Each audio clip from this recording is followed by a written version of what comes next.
네. 선데이 스쿨 네, 모여주세요.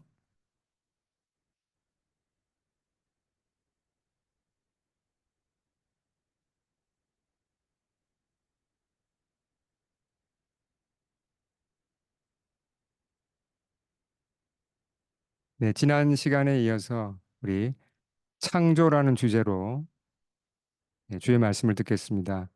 오늘 이제 봉독한 이 창세기 내용을 우리가 하나하나 다 오늘 다루는 것은 아니고 창조라는 큰 주제를 가지고 거기에 어떤 의미가 있는지 우리가 지금 기독교의 중요한 기초를 쌓고 있습니다. 창조주 하나님 하신 창조에 대해서 살펴보는데요. 오늘 제목이 뭐죠? 앞을 보시면 네, 창조와 재창조라는 제목을 가지고 이 주제로 오늘 말씀을 보겠습니다. 여러분 그리스 신화 좋아하세요? 혹시 그리스 신화에 나오는 신 이름 혹시 저한테 지금 말씀하실 수 있는 분 계신가요? 제우스 또 누구 있죠? 헤라 있고, 예, 뭐 포세이돈 있고, 예, 뭐 신인들이 굉장히 많죠. 근데 그리스 신화는 다들 좋아합니다. 이 그리스 신화 이 스토리를 좋아하는 분 한번 손 들어 보시겠어요? 예, 특히 우리 뭐 선우가 손을 제일 먼저 들었고 다들 좋아하시는 분들이 많죠. 그러니까 실제로 이 그리스 신화는 재밌습니다. 그리고 그 서양 문화에 깊이 녹아 있죠. 예, 그러니까 뭐 언어에도 녹아 있고 뭐 요즘도 심지어 비디오 게임 나오는데 보면 주인공 이름이 이 그리스 신들 이름이 나와요. 우리 이제 표현하는 제자들은 무슨 말인지 알 거예요. 그렇죠? 예. 이처럼 큰 영향을 주고 있는 게 그리스 신화입니다. 근데 그리스 신화가 언제 쓰여졌죠? 예, 대략 기원전 기원전 800년 무렵에 그때부터 쓰여졌습니다. 그러니까 상당히 오래된 내용이죠. 예. 어, 근데 이건 이제 그리스 신화라고 그러죠. 미톨로지, 신화라고 부릅니다. 왜 신화라고 부르죠? 예, 그렇죠. 그러니까 이건 그야말로 전해 내려오는 이야기고, 이건 사람이 지어낸 이야기이죠. 그러니까 이게 사실은 아닙니다. 예. 이건 역사적 사실이 아니죠. 자, 그러면 그리스 신화가 더 오래전에 쓰여졌습니까? 아니면 창세기가 더 오래전에 쓰여졌습니까? 창세기가 더 오래됐어요. 창세기는 기원전 1500년 전에 쓰여졌습니다. 그럼 그리스 신화보다 훨씬 더 옛날에 쓰여졌죠. 그러니까 더 이게 옛날 이야기란 얘기입니다. 그러니까 이게 신화라면 창세기가 신화라면 이게 문제가 심각해집니다. 우리가 믿는 이 창조주 하나님 성경책의 첫 페이지부터 나오는 이 창조 이야기가 이게 신화라면 우린 굉장히 지금 잘못 가고 있는 거예요. 괜히 여기 잘못 모인 겁니다. 예, 뭔가 신화를 믿고 지금 우리가 여기 모였다는 건 말도 안 되는 소리죠. 근데 어, 창세기를 겸손한 마음으로 읽으면 누구나 이것이 신화가 아니라는 것을 알 수 있습니다. 신화가 아니에요. 예, 신화가 아니고 이건 그야말로 팩트이고 사실이죠. 이제 그게 깨달아지고 믿어진다면 여러분은 정말 하나님의 복을 받으신 겁니다. 아멘. 어, 그래서 창세기 첫 장을 열면 우리가 지난 시간에 본 대로 자, 우리 한번 이 놀라운 말씀을 같이 한번 읽어볼까요? 1장 1절 시작. 태초에 하나님이 천지를 창조하시니라. 자, 이 말씀은 어, 하나님의 천지 창조 전체에 대한 요약입니다. 이걸 잘 파악하고 우리가 성경을 봐야 됩니다. 성경에 보면 6일 동안 하나님이 창조했다 그랬잖아요. 예, 그렇죠. 그 6일 동안 창조하신 그 모든 창조 사역을 한마디로 요약해서 이렇게 표현한 겁니다. 예. 그러니까 1절에서 천지를 창조했고 그 다음에 뭐 2절로 이어지고 이게 아니라 1절은 전체에 대한 요약을 얘기한 겁니다. 어, 그래서 구체적인 창조의 과정은 이제 오늘 우리 다운 자매가 읽은 그 이제 사실 이제 2절부터 31절까지 쭉 하루하루 데이 1, 데이 2 이렇게 쭉 이어지죠. 구체적인 창조의 과정이 다 기록되었습니까? 아니면 아주 극히 일부가 기록되었습니까? 창세기에. 극히 일부만 기록되었어요. 왜죠? 사람이 이걸 다 이해할 수가 없습니다. 우리는 창조라는 걸 참 이해하기가 어렵습니다. 왜요? 하나님이 뭘 창조하셨다 그랬죠? 시간도 창조했습니다. 공간도 창조했습니다. 여러분 이게 무슨 얘기인지 감이 잡히세요? 시간을 창조했다. 공간을 창조했다. 그리고 수천억 개의 별을 창조하고 수백만 가지의 생명체를 창조했다. 이게 우리는 참 이게 이해하기가 어려운 내용이에요. 그래서 창조의 과정을 자세히 기록한다면 우리가 이걸 도저히 우리 지혜로는 이거 지식으로는 이해하기가 어렵습니다. 그리고 너무 분량이 많기 때문에 창세기가 수천 권이 돼야 되겠죠. 될 수는 없는 거죠. 창세기 1장하고 2장에 기록된 내용은 아주 중요한 내용을 추려서 요약해서 예, 꼭 필요한 내용만 우리한테 알려주는 것이고 우리가 이해할 수 있는 눈높이로 우리에게 알려주는 것입니다. 예, 그런 관점에서 창세기를 봐야 돼요. 예. 자, 그러면 이제 그 과정을 좀 살펴보겠습니다. 우리가 그냥 넘기기 쉬운 부분이 2절이에요. 2절 앞을 보시고 크게 읽어볼까요? 시작. 땅이 혼돈하고 공허하며 흑암이 깊음 위에 있고. 자, 분명히 지금 창조는 시작된 겁니다. 원래는 아무것도 없었어요. 시간도 없었고 공간도 없었고 아무 물질도 없었어요. 하나님이 창조를 시작하셨습니다. 그러니까 여기서 말하는 the earth, 이 땅이라는 것은 문맥으로 보면 지구를 가리킵니다. 지구. 예. 히브리어 성경에 보면 이제 하 에레츠라고 되어 있는데 이건 이제 지구를 얘기하죠. 지구가 분명히 만들어졌습니다. 하나님이 만드셨어요. 근데 현재 상태가 어떻다고요? 혼돈하고 공허하며 흑암이 깊음 위에 있다. 지금의 지구의 모습과는 많이 다릅니다. 영어 표현이 좀 더 이해하기가 쉬운데요. without form이라고 그랬습니다. 아니면 formless. 일정한 모양이 없었어요. 그러니까 대륙과 바다가 제대로 나누어진 것도 아니고 뭐 뒤죽박죽이었다는 거죠. 예. 어떤 뭐 일정한 그러니까 지구라는 땅 덩어리를 만들어졌지만 아직 뭐 제대로 만들어진 게 없다는 얘기입니다. 그리고 그 땅 전체를 뭐가 덮고 있었다는 걸 알 수 있죠. 이 말씀에 따르면 예, 물이 덮고 있었습니다. 여기서 딥이라고 표현한 것은 물을 얘기합니다. 예, 깊은 물 속에 다 잠겨 있었어요. 사실 이게 과학적으로도 이건 이해가 됩니다. 왜냐하면 지금 지구에 있는 모든 빙하가 다 녹으면 대륙은 다 덮을 수가 있어요. 그러니까 그 땅이 가라앉고 이렇게 바다로 다 채워지면 지구 전체가 물로 덮일 수가 있죠. 실제로 초기에는 그랬다는 겁니다. 그리고 그 물을 뭐가 덮고 있었죠? 어둠이 덮고 있었습니다. 어둠이 덮고 있었다는 건 시적인 표현인데 결국은 빛이 없었다는 얘기죠. 예, 그게 태초에 이제 막 창조된 지구의 모습입니다. 물론 생명체도 없었습니다. 그러니까 2절이 굉장히 중요한데 다시 한번 정리하겠습니다. 자, 혼돈하다는 것은 질서가 없었다는 거예요. 어떠한 질서도 없었습니다.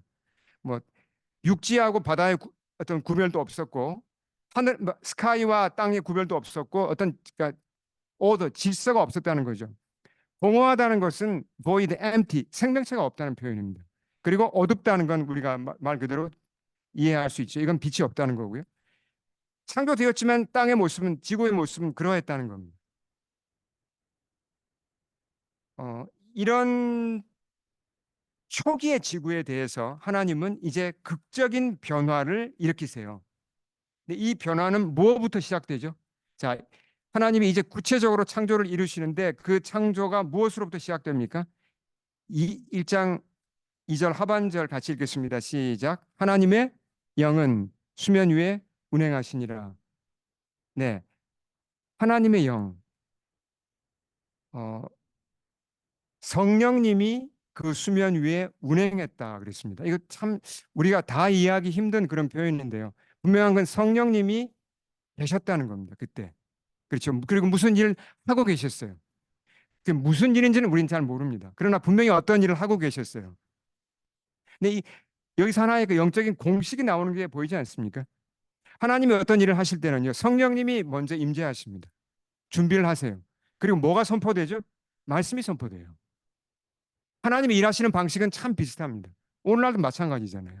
성령님이 어떤 우리 마음을 어루만지시고 그 말씀이 선포되면 그 사람이 변화되죠. 참 비슷하죠.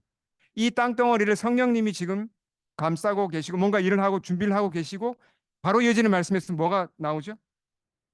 하나님이 이르시되 하나님이 말씀하셔서 빛이 있으라 하시잖아요. 말씀이 선포되죠. 예. 그러니까 이 준비 과정이 얼마나 길었는지 우리는 잘 모릅니다. 이제 다음 시간에 다음 주에 우리가 좀 더 구체적으로 얘기를 하겠지만 창세기에서 말하는 그 하루라는 게 과연 24시간을 말하는 건지 아니면 좀 더 긴 시간인지는 이게 좀 이거 간단한 문제가 아니에요. 예. 그건 제가 다음 시간에 좀 더 말씀을 드리겠습니다. 어쨌든 성령님이 어떤 일정한 시간 동안 지금 땅덩어리를 감싸고 계셨고 어떤 일을 하고 계셨고 뭔가 구체적인 창조를 준비하고 계셨다는 겁니다. 그리고 이어지는 말씀 이게 얼마 후인지는 정확하게 몰라요. 그러나 때가 되니까 어떤 일이 일어났죠? 하나님이 말씀하셨습니다. 말씀하셨다는 게 중요하죠. 말씀을 하셨어요. 같이 읽겠습니다. 하나님이 이르시되 빛이 있으라 하시니 빛이 있었고, 예, 하나님의 말씀이 선포되니까 빛이 창조되었습니다. 이렇게 해서 이제 day 1, day 2, day 3, day 6까지 이제 차곡차곡 창조가 이제 진행이 됩니다. 어떤 변화가 오죠? 보세요. 좀 전에 땅이 혼돈했다 그랬잖아요. 질서가 없었는데 이제 하루하루 지남에 따라 질서가 생깁니까? 예, 생깁니다. 바다하고 육지가 이제 질서가 생겨요. 예, 육지가 구별이 돼요. 하늘도 구별이 되고 뭔가 천체들이 질서를 지키고 운행을 하고 그렇잖아요. 계절이 생기고. 자, 그러면 공허했다 그랬죠. 공허했다는 것은 생명체가 전혀 없었습니다. 근데 생명체가 몇째 날부터 시작되죠? 만들어지죠? 생명체가 셋째 날부터 식물을 만드시고 그렇죠? 그리고 이제 이어서 바다와 공중과 땅에 너무나 다양한 생명체들이 만들어지면서 공허함이 물러갑니다. 공허가 생명으로 채워지고 어둠은 빛으로 채워지죠. 그런 변화가 일어나는 겁니다. 이게 창조입니다. 하나님이 하시는 창조는 이런 거예요. 그러니까 하나님이 창조하시면 무질서한 혼돈이 물러갑니다. 하나님이 창조하시면 생명이 없던 곳에 생명이 생깁니다. 하나님이 창조하시면 어두운 곳에 빛이 임한다는 거죠. 이게 하나님의 창조의 이게 본질이에요. 이게 하나님 창조의 어떤 예, 가장 강력한 특징이죠. 예. 근데 이 2절 말씀이 2절 전반절 말씀이 어, 어떤 영적인 메시지도 우리에게 전해주는 바가 있을까요? 있어요. 예. 그 부분을 한번 찾아보겠습니다. 자, 우리는 지금 하나님을 믿는 자들로서 교회에 와서 예배를 드리고 있습니다. 근데 교회 밖에 나가면 믿지 않는 사람들이 더 많죠. 그러나 모든 사람의 근원은 누구입니까? 모든 사람의 근원은 하나님이세요. 오리진은 하나님이세요. 하나님이 생명을 주셨고 하나님으로부터 온 겁니다. 그러니까 태초에 처음 만들어졌던 그 땅덩이가 하나님이 만드셨지만 아직 질서가 없고 그리고 생명체가 없고 어두웠잖아요. 참 비슷해요. 하나님으로부터 지음 받았어요. 사람은 누구나 하나님으로부터 지음 받았습니다. 근데 하나님을 믿지 않을 때, 주를 따르지 않을 때 모습이 정확하게 1장 2절하고 똑같습니다. 지음은 받았는데 하나님을 모르고 따르지 않는다면 혼돈해요. 혼돈스러워요, 그 삶이. 어디가 길이지? 계속 방황합니다. 질서가 없어요. 있는 것 같은데 질서가 없습니다. 열심히 노력해서 세상에서 뭔가 얻을 수 있습니다. 성공할 수 있습니다. 세상에서 그냥 사람들의 기준으로 보면 분명히 성취할 수 있고 내가 부자가 될 수도 있고 뭔가 유명한 사람이 될 수도 있고 나름대로 보람 있게 살 수 있습니다. 그러나 내면을 들여다보면 그 영혼을 들여다보면 이게 혼란스러워요. 내가 지금 바로 살고 있나? 왜 이렇게 공허하지? 왜 이렇게 어둡지? 내가 지금 뭐 하고 있는 거야? 방황합니다. 절대로 여기서 벗어날 수 없습니다. 하나님을 모르는 사람은. 과학 기술이 정말 빠르게 발전하고 있어요. 저도 참 이 인공지능 AI에 대해서 참 관심이 많고요. 실제로 제가 설교 준비할 때도 도움을 받습니다. 물론 설교를 써달라 그러지는 않죠. 그러면 좀 곤란하죠. 그게 아니라 뭐 제가 인터넷 검색을 할 게 있으면 과거에는 제가 다 검색을 했어요. 근데 이제는 그냥 오픈 AI 그런 거한테 이제 검색을 시켜요. 그러면 굉장히 검색을 잘해줍니다. 자료를 딱 정리해서 주고, 야, 이렇게 놀랍게 무슨 비서를 옆에 둔 것 같아요. 예. 이런 어, 테크놀로지의 발전은 정말 놀랍죠. 사람이 참 편해지고 있습니다. 어, 점점 살기 편한 세상이 되는데요. 캐나다 같은 경우 제가 어제 다시 한번 조사를 해봤어요. 캐나다가 살기 좋은 나라 순위가 대강 어떻게 되나? 이것도 이제 제가 그 이제 그 어, 이제 인공지능 그 검색을 통해서 한번 찾아보니까 쭉 자료를 찾아주는데 거의 대부분 그 이제 그 순위를 매기는 사이트에서 보니까 캐나다가 살기 좋은 나라 5위 안에 다 들어가더라고요. 예, 우리가 참 좋은 나라에 살고 있습니다. 어, 한국도 굉장히 정말 살기 좋아졌죠. 그러니까 참 어떻게 보면 캐나다보다도 훨씬 좋은 점이 많은 것 같아요. 제가 한국 다녀온 지가 딱 2주 됐는데 아직까지 그 후유증이 남아 있습니다. 예. 한국에 있다가 여기 캐나다 오면 왜 이렇게 불편하지? 뭐가 불편한 게 굉장히 많잖아요. 이해하시죠? 한국도 정말 많이 발전했고 정말 살기 좋습니다.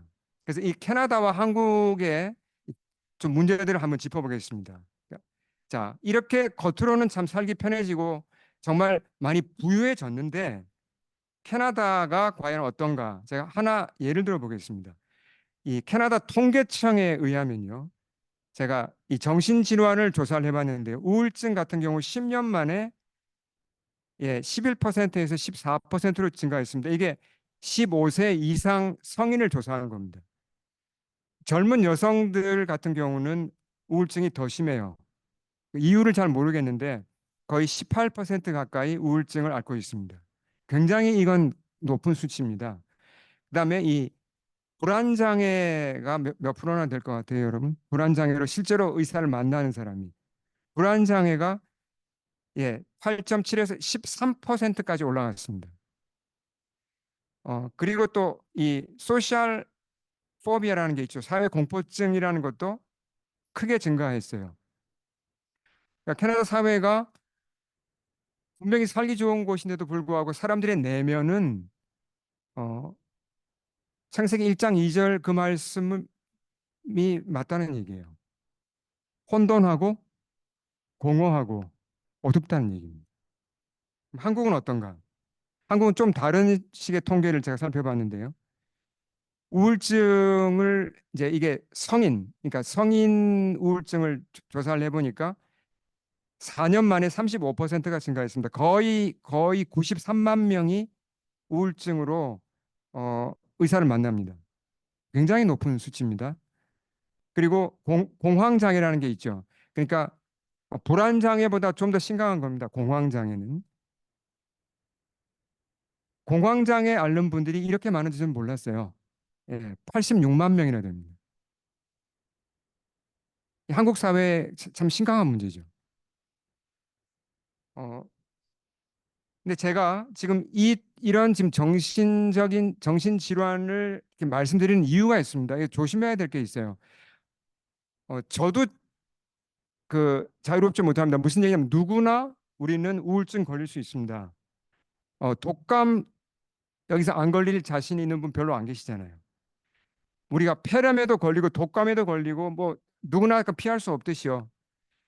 어떤 디프레션이나 이런 어떤 뭐 불안 장애와 같은 이런 정신 질환도 누구나 걸릴 수 있습니다. 그런 질환에 걸린 분들이 뭐 부끄러움을 느끼거나 그럴 필요 전혀 없어요. 제가 지금 이 통계를 말씀드리는 이유를 잘 들으셔야 돼요. 그만큼 이 사회가 캐나다와 한국 사회가 불안정하다는 얘기를 드리려고 그러는 겁니다. 불안정해요. 그러니까 겉으로는 살기 좋은 곳이고 부유하지만 뭔가 잘못되어 있다는 거예요. 예. 사람들이 이 사회에 살면서 한국 사회는 35%나 지금 증가했으면 지금 거의 100만 명에 가까운 사람들이 우울증을 앓고 있고 거의 86만 명이 공황장애를 앓고 있단 말이에요. 그 외에 또 불안장애나 뭐 다른 정신질환까지 합치면 정말 많은 사람들이 고통을 당하고 있다는 얘기죠. 그러니까 그만큼 사회가 예, 불안해요. 어두워요. 그러니까 우리 중에서 혹시라도 어떤 이런 뭐 우울증이나 이런 이런 정신 질환을 앓고 있다면 병원의 도움을 잘 받아야 됩니다. 그리고 하나님께 나와서 도움을 받아야죠. 예, 그건 전혀 부끄러워할 문제가 아닙니다. 예, 도움을 받아야 됩니다. 그러나 분명히 알 것은 우리 사회가 그만큼 불안하고 불안정하고 뭔가 잘못되어 있다는 거예요. 창세기 1장 2절 그 말씀 그대로 맞다는 얘기입니다. 예.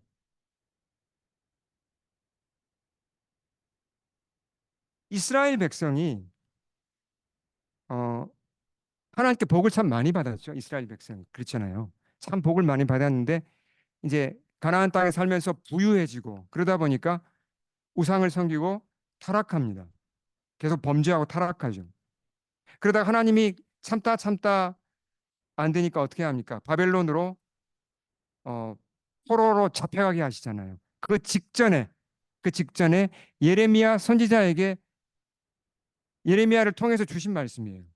자, 이게 이 말씀이 창세기 1장 2절 말씀이랑 굉장히 연결이 돼 긴밀하게 연결되었기 때문에 잘 보셔야 됩니다. 같이 한번 읽어보겠습니다. 우선 4장 22절 시작. 내 백성은 나를 알지 못하는 어리석은 자요 지각이 없는 미련한 자식이라. 악을 행하기에는 지각이 있으나 선을 행하기에는 무지하도다. 하나님이 하신 말씀이죠. 내 백성은 뭐라 그랬습니까? 나를 알지 못하는 어리석은 자요. 그러니까 겉으로는 신앙생활을 합니다. 이스라엘 사람들. 그러나 내면적으로는 하나님께 관심이 없었어요. 하나님 정말 제대로 몰랐습니다. 근데 악을 행하는 데는 아주 민첩하게 그러니까 세속적으로는 아주 잘 살아갑니다. 그러나 선을 행하는 데는 무지하다 그랬습니다. 자, 그런 백성을 어떻게 평가하셨는지 보세요. 다음 말씀을 잘 보세요. 뭐라고 평가하는지 읽겠습니다. 이어지는 말씀 시작.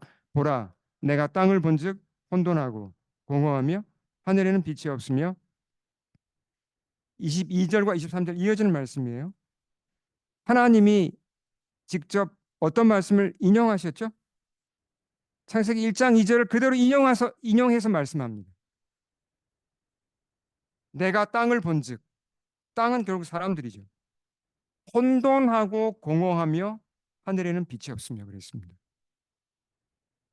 예. 그들이 하나님께 지음 받았으나 하나님을 멀리하고 살았을 때 그들의 모습은 혼돈하고 공허하고 어두웠습니다.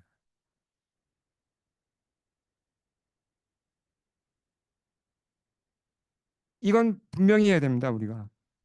하나님 없이 잘 사는 사람들 있는 것 같아요. 우리가 볼 때 겉으로 보면 세상에서 멘탈도 강하고 되게 능력도 많고 그래서 세상에서 막 성취도 금방금방 하고 그렇게 잘 사는 사람들이 많은 것 같습니다. 그러나 속을 들여다보면 절대로 그렇지 않습니다. 아무도 이 창세기 1장 2절 또는 예레미야 4장 23절을 벗어날 사람은 아무도 없습니다. 하나님을 믿지 않는다면 겉으로는 그가 아무리 건강하고 아무리 잘 나갈지라도 그 내면은 뭐라고요? 혼돈하고 공허하며 어둡다는 겁니다. 절대로 벗어나지 못합니다. 그게 인간의 본질이에요. 어, 자, 우리가 지금 창조에 대해서 얘기를 하고 있잖아요. 여러분 창조하는 거 좋아하세요? 무엇이든지 이렇게 창작하고 창조하는 거 좋아하시는 분 한번 손 들어 보시겠어요? 아무리 작은 거라도. 예. 우리가 글 한 줄을 써도 이건 창작이죠. 그림을 하나 그려도 작품이고 그렇잖아요. 음악을 하나 만들어도 또 요리 하나도 다 이게 창조를 좋아하시는 분, 창조하는 거 한번 손 들어 보시겠어요? 많으시죠? 예. 사람은 다 창조를 좋아합니다. 동물과 사람이 다른 큰 차이가 뭐냐면 동물은 아무리 지능이 뛰어나도 창조에 대한 열정은 없습니다. 예. 저희 집이 요즘 그 마르모트라는 그 아시죠? 그 그라운드혹 때문에 좀 골머리를 앓고 있는데 이놈들이 그 옆집 그, 그 가든 밑에다가 굴을 파고 있고 뭐 이제 저희 집으로 터널을 뚫고 들어오고 뭐 지금 그렇게 그런 상황인데 그래서 저희 강아지가 나가서 이제 그걸 쫓아보려고 하는데 역부족이에요. 근데 그라운드혹이 기가 막히게 터널을 뚫습니다. 근데 그게 창작인가요? 걔네들이 하는 걸 보고 야 이거 작품이다 얘기할 수 있습니까? 아니죠. 그럼 본능적으로 그라운드혹이 뚫는 터널은 다 똑같습니다. 그렇잖아요. 새가 둥지를 짓는 것도 결국 그건 창작이라고 할 수는 없습니다. 예. 근데 사람은 창작을 합니다. 그렇잖아요. 왜냐하면 하나님의 형상을 닮았기 때문에 우린 창작에 대한 그런 열망을 가지고 있어요. 근데 창작을 할 때도 잘해야 됩니다. 하나님 없이 하나님 없이 창작을 하게 되면요. 무서운 결과가 나올 수 있습니다. 왜요? 내면이 이 말씀대로 혼돈하고 공허하며 어두운 사람이 창작을 하게 되면 그런 작품이 나올 수가 있습니다. 하나 예를 들어 보겠습니다. 이 책을 혹시 읽으신 분, 이 소설을 읽으신 분 계세요? 우리 청년들은 잘 모를 수도 있는데 그 유명한 독일에서 가장 유명하다고 할 수 있는 문학가인 괴테의 작품이죠. 아무도 없습니까? 읽으신 분이? 계시죠? 예. 젊은 베르트레의 슬픔이라는 이 유명한 소설. 이 발표된 지가 오래됐습니다. 여기 연도가 나와 있죠. 근데 이 소설이 그 당시 유럽에서 대히트를 쳤어요. 정말 크게 히트를 쳤습니다. 근데 그 결과가 그 중에 어떤 결과가 일어난지 혹시 아세요? 주인공인 이 베르테르가 소설에서 보면 자살을 하잖아요. 예. 근데 그걸 읽은 독자들이 어떻게 했죠? 따라서 자살을 많이 했습니다. 권총으로 자살을 하죠. 그러니까 창작을 했지만 그 마음속에 창작하는 사람 마음속에 그런 어둠이 가득하고 무질서가 가득한 가운데 창작을 하면 그런 어둡고 무질서한 작품, 혼란스러운 작품이 나올 수 있고 결국은 그 영향은 무섭다는 겁니다. 예. 조심해야 됩니다. 우리가 아이를 키울 때도 그러니까 부모가 내 의지만 가지고 되는 게 아니에요. 내가 하나님을 사랑하지 않고 하나님을 제대로 모를 때 나도 모르게 내 속에 있는 그런 어둠과 무질서와 그런 것들이 내 아이에게 간다는 거죠. 예. 자,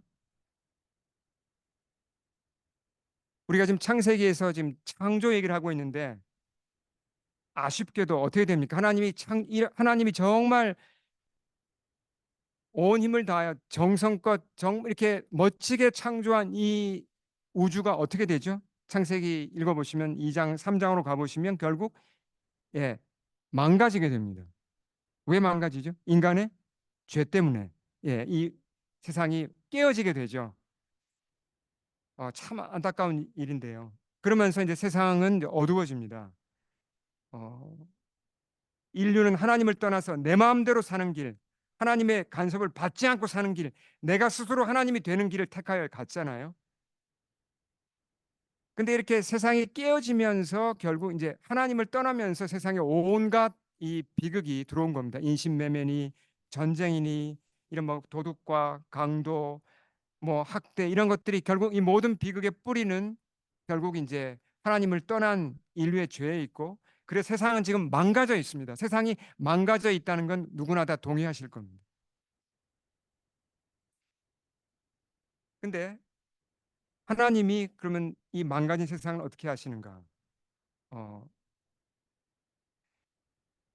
그냥 내버려 두지 않고 이 망가진 세상을 이제 재창조라는 걸 하십니다. 신학적인 용어인데요. 신학 용어인데 이걸 recreation이라고도 부르고 redemption 또는 restoration이라고도 부릅니다. 재창조라는 표현을 쓰는데요. 사실 이제 성경이 창조와 타락과 재창조의 이야기입니다. 예. 하나님이 창조하셨고 근데 안타깝게도 인간은 타락했고 망가졌잖아요. 하나님이 그걸 이제 회복시키는 긴 이야기가 그 역사가 결국은 성경의 역사고 성경의 이야기잖아요. 근데 우리는 쉽게 이 재창조라는 말을 씁니다. 재창조 또는 뭐 회복 이런 말을 쓰는데 이게 그렇게 쉬운 얘기가 아닙니다. 어, 자, 창조 실컷 창조를 해놨는데 그게 무너져 내리고 다 깨어지고 병들면요. 그 재창조한다는 거 그거 인간적으로는 불가능한 얘기입니다. 제가 예를 들어 보겠습니다. 그 재창조라는 게 얼마나 어려운지 예를 들면 이런 거죠. 우리가 잘 아는 그 예수님의 비유 중에 잃은 아들의 비유가 나오죠. 뭐 그 또는 뭐 탕자의 비유로 하고도 하고 누가복음 15장에 나오는 그 비유 아시잖아요. 아들 둘이 있었죠. 첫째 아들은 열심히 집에서 어쨌든 겉으로 볼 때는 아버지 말을 잘 듣고 집에 잘 머물렀는데 둘째 아들이 어떻게 했죠? 예, 아버지를 벗어나고 싶어 하죠. 그래서 어떻게 했습니까? 아버지께 재산을 주십시오. 유산을 미리 좀 주세요. 유산 받아가지고 먼 나라로 떠나잖아요. 근데 그 아들이 가서 어떻게 됐습니까? 그 아버지한테 받을 자기 유산을 아버지의 유산 그럼 3분의 1을 자기가 아버지 모든 재산의 3분의 1을 자기가 받아가지고 거액을 받아서 그 젊은 친구가 먼 나라로 가서 어떻게 했죠? 처음부터 뭐 이렇게 다 망하려고 했겠습니까? 아니죠. 뭔가 잘해보려고 했는데 뭐 이렇게 인생을 재밌게 살면서도 또 즐길 것 즐기고 재밌게 살면서도 뭔가 또 그래도 성공도 해보고 싶었겠죠. 근데 어떻게 됐습니까? 성경에 보면 뭐라고 나오죠? 예, 다 날렸습니다. 재산을 다 날렸습니다. 그것도 예, 어떤 창녀들을 만나고 정말 방탕하게 살면서 다 날렸습니다. 후회하죠. 이 친구가 이 둘째 아들이 그럼 여러분 재기가 가능할까요? 솔직하게 어떻게 보세요? 재기가 가능할까요? 그 거액의 재산을 다 날렸습니다. 젊음 다 탕진했습니다. 그리고 자기 명예 다 완전히 먹칠했고 아버지 명예까지 다 먹칠했습니다. 돼지치기가 됐습니다. 재기할 수 있을까요? 재기할 수 있다고 생각하시는 분 손 들어 보시겠어요? 인간적으로 아니면 불가능하다. 인간적으로 불가능한 겁니다. 이렇게 되면 어떻게 재기를 합니까? 누가 도와줘요? 그리고 이 사람 스스로도 포기하죠, 이제. 차라리 그냥 죽자. 이런 마음 안 들겠습니까? 재창조란 게 그렇게 어려운 겁니다. 한번 그렇게 열심히 온 힘을 다해서 뭔가 이렇게 했는데 그게 다 무너진다면 재창조는 어려운 겁니다. 또 하나 예를 들어 보겠습니다. 재창조가 얼마나 어려운 건지. 요한복음 4장에 가보시면 예수님이 사마리아 땅을 지나가시다가 수가라는 곳에 이르러서 누굴 만납니까? 한 여인을 만나죠. 사마리아 여인이라고 우리가 부릅니다. 그 여인이 어떤 과거를 가지고 있었죠? 결혼을 몇 번 했습니까? 5번 했습니다. 그 옛날에 그 율법적인 시대에 5번 결혼을 하고 5번 이혼을 했습니다. 지금도 한 남자와 동거하고 있어요. 그리고 사람들 피해서 사람들 도저히 사람들 동네 사람들 볼 면목이 없어서 사람들 피해 다니고 있는 사람이었습니다. 그 여인이 재기할 수 있을까요, 과연? 결혼을 5번이나 했으면 나이도 좀 들었을 거고, 그렇잖아요. 뭐 명예는 완전히 땅으로 떨어졌을 거고, 뭐 재산이 있었겠습니까? 뭐가 있었겠습니까? 재기가 가능할까요? 인간적으로 불가능합니다. 예수님이 찾아오셔서 그 여인과 대화를 해주시죠.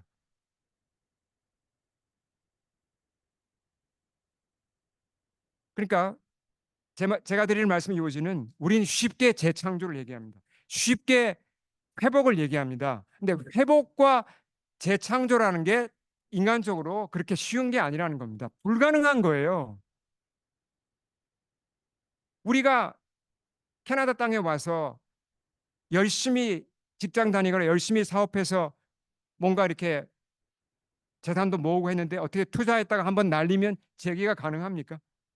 그 진짜 힘든 겁니다.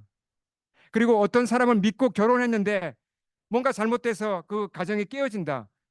그거 회복 잘 되겠습니까? 힘들어요. 재창조와 재기는 그렇게 힘든 겁니다. 하나님 편에서도 이게 쉽지 않은 거였어요. 하나님이 그러면 이렇게 정성을 다해서 이 우주를 만들어 주시고 사람을 당신의 이미지대로 만들어 주셨는데 사람들이 배신했잖아요. 하나님께 등을 돌리고 하나님 등에 칼을 꽂으려고 했잖아요. 얼마나 끔찍한 일입니까? 근데 그게 어떻게 그걸 다시 회복을 시켜요? 그 관계를. 하나님이시라도 재창조가 너무너무 힘들었기 때문에 아들을 죽이셔야 했습니다. 다른 방법이 없었어요. 아들을 희생해야지 다시 사람들을 재기시킬 수 있었단 말이죠. 예. 근데 하나님은 그 희생을 각오하시고 기꺼이 감당하시면서 재창조를 이루고 계십니다. 그래서 예수님이 오셨고 예수님이 이 말씀을 하십니다. 같이 읽겠습니다. 시작. 세상의 빛이니 나를 따르는 자는 어둠에 다니지 아니하고 생명의 빛을 얻으리라. 생명의 빛을 얻으리라 그랬습니다. 조건은 단 하나죠. 정말 예수님을 따라야 합니다. 그냥 뭐 취미 삼아 따르는 게 아니고 필요할 때만 따르는 게 아니라 정말 그분을 내 주로 믿고 따른다면 재창조가 일어납니다. 재기가 일어납니다. 인간적으로 볼 때요. 사마리아 여인 그 사람이 어떻게 재기가 가능합니까? 5번 결혼 실패한 사람이 무슨 수로 재기를 합니까? 근데 예수님 안에서는 가능합니다. 너무나 놀랍게 예수님이 그 여자를 재기시켰어요. 일으키셨잖아요. 사마리아 여인이 예수님을 만나니까 그 과거도 다 바뀌었습니다. 물론 과거가 뭐 어디로 가는 건 아니죠. 그 부끄러운 과거도 예수님 안에서 신기하게 변화가 돼요. 그래서 결국 그 여인을 통해서 수가라는 마을 전체가 예수님께로 나옵니다. 수가라는 마을에 부흥이 일어나는데 누가 통로가 되죠? 바로 그 여인이 통로가 됩니다.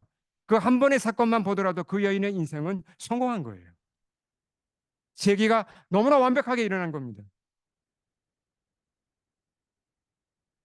그래서 바울이 이렇게